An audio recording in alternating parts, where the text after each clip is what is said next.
దూరానున్న చుక్కలే విన్నా గాని కదిలించలేదా కాస్త కూడా నీ మనసుని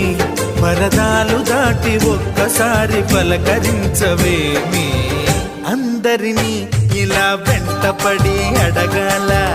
సరదాగా నువ్వే ఎదురైతే సరిపోదా నిద్రపోతున్న రాత్రి నడిగా గుడికి చేరిన గువ్వల నడిగా